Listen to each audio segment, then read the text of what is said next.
Hey friends, Kelly here. I wanted to make a video about dandelion because the dandelions are so abundant right now. I don't know if you can see the yellow, but there's literally hundreds and hundreds of them all over the field, all over in the springtime of the northern hemisphere. And it's just such a kind of an expansion out of the stagnation of winters, kind of the energy it reminds me of. And it's a perfect time to talk about dandelion. Taraxacum officinale. The name comes from the French dent de lion, or lion's tooth, and that is a signature, the jagged edges of the leaves. It grows all over the globe in the northern temperate hemisphere. So it's a very abundant wild weed. It frustrates a lot of farmers and like mainstream gardeners, but us herbalists know better. And really, it's a really important herbal remedy to learn about.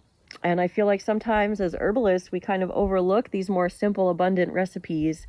And dandelion is just such a potent medicine that it's really important to understand its abilities and energies to be able to utilize it. And it's just so abundant. Why not, right? It's a really great beginner herb too, for those reasons. It's a nourishing herb, kind of teetering on food and medicine. There's actually 3 different parts that are used, and while I would say like the leaves and the roots have very similar medicinal properties, there's kind of specialties for each part. The primary flavor of dandelion is definitely bitter, and that shows its high medicinal value, especially for the digestive system and the detoxification organs. It's primarily an alterative herb, which means detoxification agent. Basically, it's a blood cleanser. It supports the liver and the gallbladder as a cholagogue and a choleretic, and it also supports the kidneys as a diuretic. So it's a really potent plant, and it's really safe and gentle for people of all ages. Some of the energetics of dandelion, it's very cooling, and it can be very drying since it excretes a lot of fluids out of the organs. So initially it might have more of like a moistening effect just because it gets the fluids moving, but when used consistently, if you're constantly draining those fluids, it's going to have a net drying effect. So it's important to note that working with someone or yourself, if you're really cold and dry, definitely combine with some demulcents and some warming agents to balance those properties, but also still very valuable medicine to incorporate. Some of the, so I'd like to just note that the roots are primarily used for what I would say weak digestion, really bitter, high in kind of polysaccharides and the prebiotics, so really good for gut health. It stimulates the gallbladder, it stimulates the liver, and it really kind of supports the microbiome in the way that it feeds the good bacteria with those prebiotics. The leaves are primarily diuretics, so they're going to have, while the primary flavor is bitter, there's, especially the younger leaves, there's an undertone of saltiness, and that's indicative of the very high mineral content.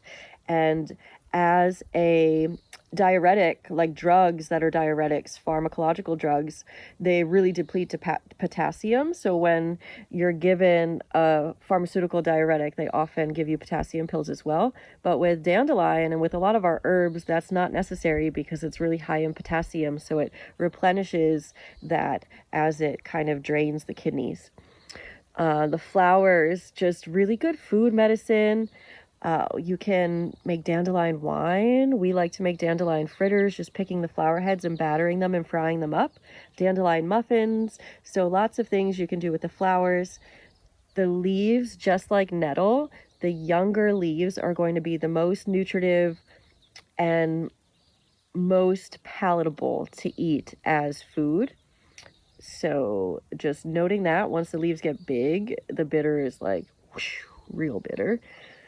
And yes, I'd like to just share a little bit about like psychological properties of dandelion and who would be a good dandelion person as far as energetics and psychological patterns goes.